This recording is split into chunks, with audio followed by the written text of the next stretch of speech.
एउटा बाटो देखाउने काम मात्र चाहिँ गर्नु र त्यो बाटोमा तपाईँहरू चाहिँ हिँड्नुभयो र आज यो सफलता चाहिँ प्राप्त गर्नुभयो।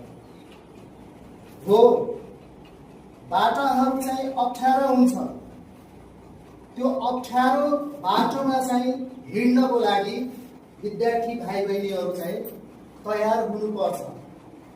मलाई कता कता सुरुको अवस्थामा भाइ बहिनीहरूले चाहिँ गर्न सक्छन् कि सक्दैनन् भन्ने चिन्ता थियो, तर अन्तिम आवरमा आएर जुन मेहनत लगन देखाउनु भयो तपाईहरूको यो मेहनत लगनले गर्दाखेरि आजको यो रिजल्ट हामीले चाहिँ प्राप्त गर्न सफल भएको छ र 4 GPA ल्याएर चाहिँ अहिले ज्ञानज्योतिकै इतिहासमा हाम्रो बहिनी लक्ष्मी न्युपानेले चाहिँ झन्डा गाडिसक्नु भएको छ र यो जुन 4 GPA छ यसलाई कायम गर्नको लागि झन् आउने दिनमा हामीलाई चाहिँ चुनौती बनिसकेको छ।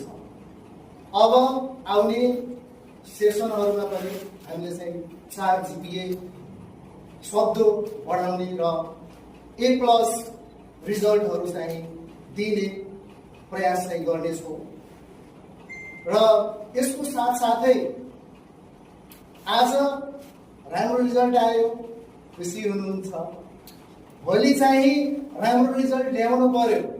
आज मात्र आएर चाहिँ भएन, नो प्रब्लम।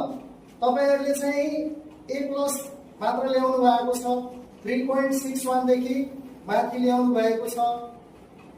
GPA एउटा चाहिँ र्याङ्क देखाउनको लागि, लेभल देखाउनको लागि चाहिँ ठिक छ, तर वास्तवमा सफल हुनको लागि तपाईहरूको चाहिँ मेहनत चाहिन्छ। तपाईँ मेहनत गर्नुभयो भने 11-12 मा पनि राम्रो रिजल्ट ल्याउनुहुन्छ, 11-12 मा पनि गएर चाहिँ आफूले अगाडि बढाउन सक्नुहुन्छ। सकेसम्म भाइ बहिनीहरू तपाईहरू चाहिँ अबको दिनमा हामीसँग अझै पनि चुनौती छ भनेर चाहिँ लाग्नुपर्छ हैन। 9 र 10 थियो, करले चाहिँ बढियो, अब त कसैको कर छैन भनेर चाहिँ त्यसरी नसोच्दिनु होला। अबको लाइफ भनेको तपाईहरूको लाइफ बल्ल सुरुवात भएको छ। पहिलो खुट्किला केरियर बनाउने खुट्किलामा बल्ल तपाईहरू चाहिँ टेक्नु भएको छ। त्यसैले यो कुरालाई बुझेर मनन गरेर तपाईहरू अगाडि बढ्नुहुन्छ भन्ने मलाई लाग्छ।